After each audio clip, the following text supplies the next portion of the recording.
What if justice itself turned into a haunting echo in the corridors of power, your child's fate lost in legal limbo? A mother's heartbreak and a father's silent rage crack across the courtroom walls. This chilling, disturbing saga will expose the unseen fractures in our search for truth. We open on one of the most unsolved and chilling cold cases of modern times, the yogurt shop murders in Austin, Texas.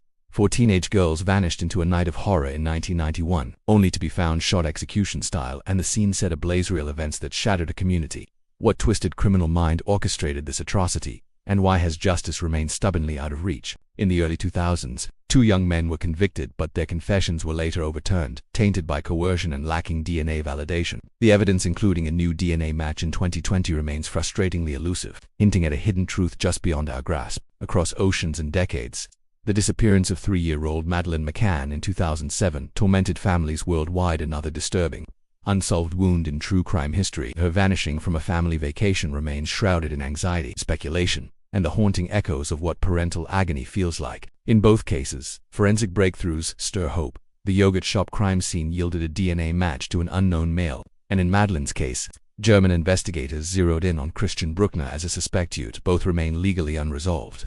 These psychological real footage and hidden truth threads weave a terrifying tapestry of legal inertia and grief. Imagine sitting in that courtroom where every gavel strike echoes suppressed screams. Families yearn not for vengeance but for validation, hearing a reminder that evidence can both save and betray. The weight of procedural horror can feel more suffocating than the crimes themselves. The yogurt shop case is a slow-burning horror. Teenage laughter extinguished by calculated violence, then a fire to erase the scene, yet clues stubbornly survive in scorched remains. Investigators now use advanced DNA tech far beyond what was imaginable in the original trial, trying to resurrect the voices of the lost. In Portugal's Algarve, the McCann household became a forensic nightmare. Flawed crime scene management, invaded by media, and suspicion cast on grieving parents. Then, almost 14 years later, investigators finally named a suspect, Christian Bruckner, but lack enough to prosecute. Now picture the defense table.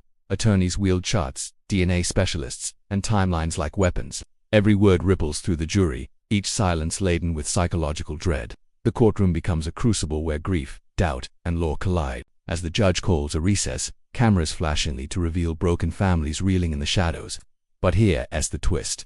New searches using ground-penetrating radar near Bruckner's former haunts are underway, and a trove of disturbing evidence from his lair, hard drives, children's items, a shallow grave surfaced in a recent documentary.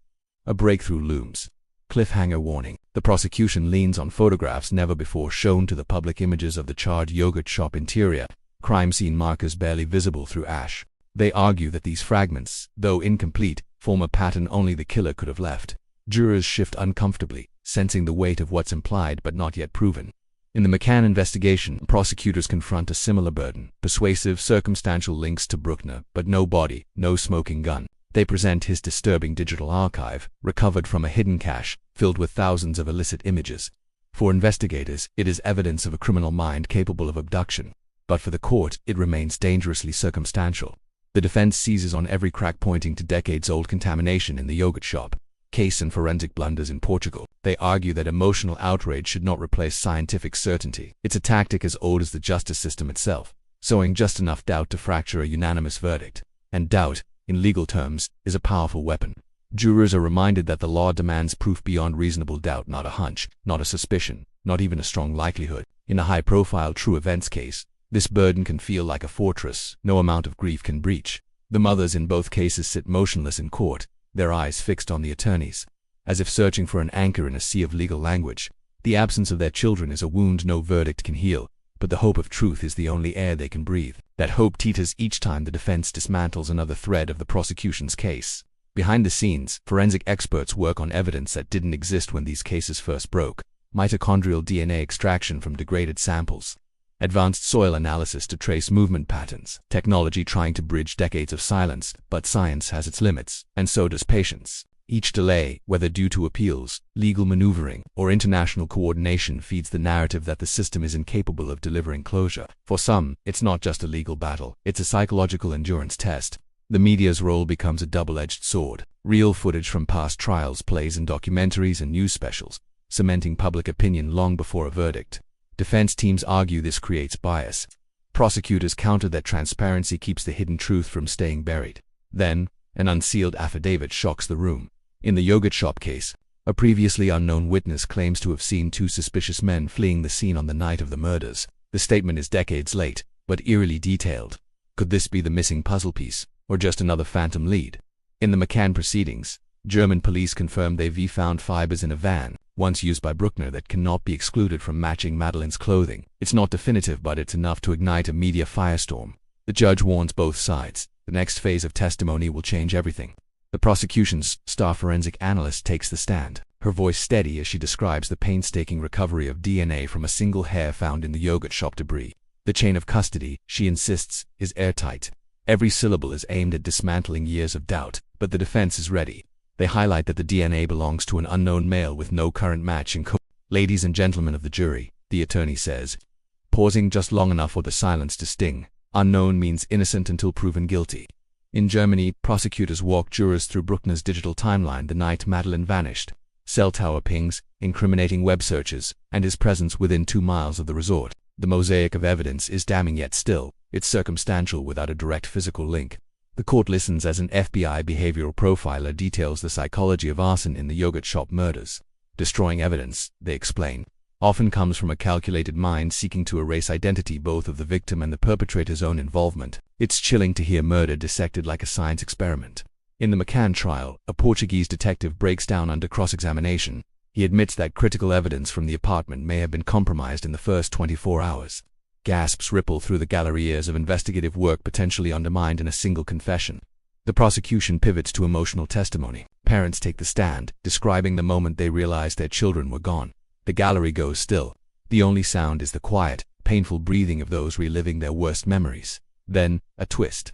A retired Austin police officer reveals that a possible suspect in the yogurt shop murders long dismissed was never properly investigated due to internal departmental conflict. The defense demands an immediate recess, sensing a crack they can pry wide open. In Germany, a prison informant testifies that Bruckner drunkenly bragged about a girl who would never be found. The courtroom freezes. The defense counters that jailhouse confessions are notoriously unreliable, driven by deals and desperation. Legal strategy becomes a chess match. Prosecution tightens its focus, stripping away emotion to hammer the jury with timelines, lab reports, and corroborating witnesses. The defense counters by humanizing the accused, framing them as victims of a flawed justice system. Then, the bombshell. An expert witness claims newly enhanced CCTV footage from a nearby shop shows 2 shadowy figures matching witness descriptions fleeing the yogurt shop alley. The judge's gavel slams for order as reporters bolt from the room. Something in this trial just shifted and no one knows which side it favors. The enhanced CCTV is played in silence.